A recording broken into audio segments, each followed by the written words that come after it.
Good morning! Papasok tayo sa Dumalag Capiz mga kabahedor. Papakita ko na naman sa inyo mga bituin dito. So yan lang ang sinishare ko palagi sa inyo. Dito ang mga parol nila dito mga kabahedor, makulay. May yellow, white, orange, may red, no? So yun, tingnan mo sa gilid mga kabahedor. White, yellow, orange. So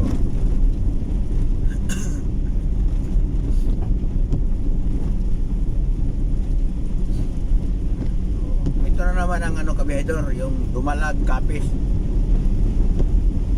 So ganoon din, lang sila. Basta lahat to nga Capiz province may mga ganito talaga, oh. Ito rin ang mga kulay nila, no? Doon sa kanina sa Dumaraw, makita natin ang mga kulay puro white. So dito sa Dumalag, makikita natin kabahedor nga tatlong kulay. Tatlong kulay ito, oh. Kita nyo sa gilid. Orange, white, yellow. Orange, white, yellow. Yun ang nila dito kulay mga kabahedor. So tingnan nyo sa gilid sa kasada, no? Kabilaan din to mga kabahedor. So kaya sinasabi ko kanina, itong mga parol na to paggabi may ilaw to, may mga wire, oh. Tatlong kulay lang dito pala, oh. Orange, white, saka yellow. Ito lang yan sa kabahedor, sa Dumalag, no? Dumalag Capiz. Kanina yung puro white ang kulay ng mga parol nila, yun, Dumaraw Capiz.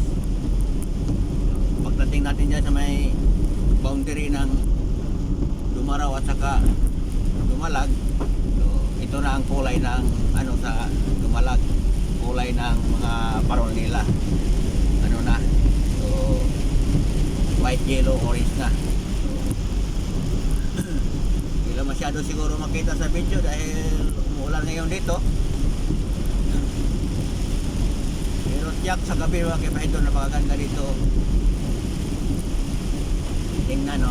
Kasi siyempre mga star yan, eh. Para kayong nasa langit yan, no?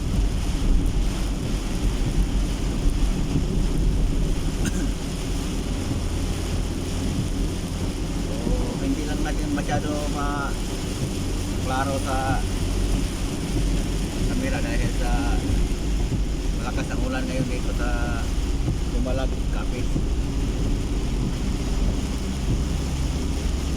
So kung magmasdan yung maigi ang gilid, so lahat talaga, no? Every 5 meters siguro yun, basta kalapit lang may mga parol na.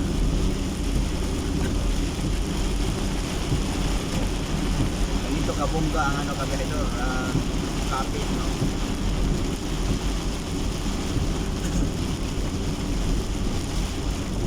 Lakas ng ulan.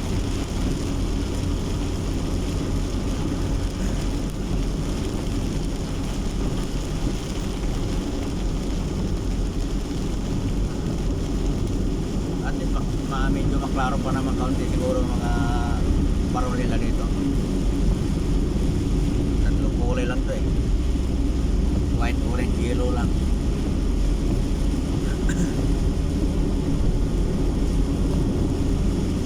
So napakalawak pa rin ng daan dito sa Dumalag Capiz mga kabahedor. Napaka ganda ng mga daan dito.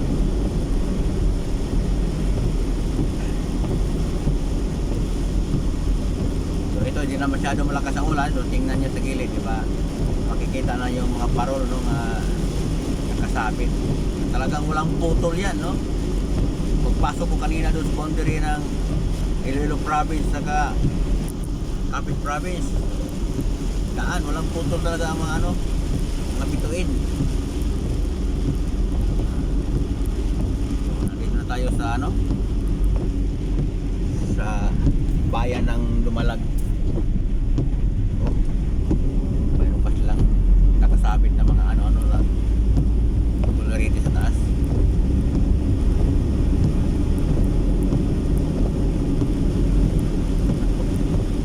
Ang hirap nito, pati kalsada. Grabe sila, oh. Kaya ang ginamit din sa kalsada, bakit mayroon nakaano dyan sa kalsada, nakaharang. Basta may activity mga kabahik-kabihidor, no? Kalsada talaga una magamit. Wala kasing ano eh, ibang species. Kalsada lang. Wow, ang ganda ng paro ang Christmas tree nila dito sa plaza, oh. Oh, ang ganda pala.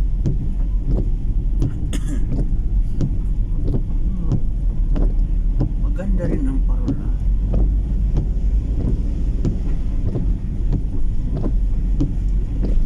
Ayun lang ako nakaikot dito. Nakaharang kasi doon sa ano.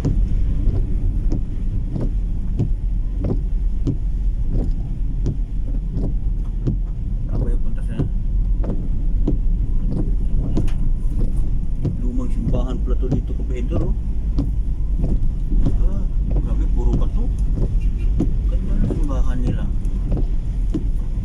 Dumalag. Ngayon pa ako nakadaan dito.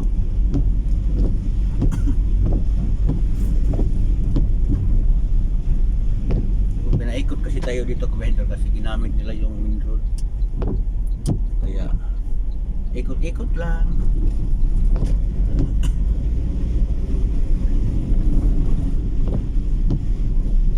So, nakita ko na sa inyo ang Dumalag mga Kabahidor.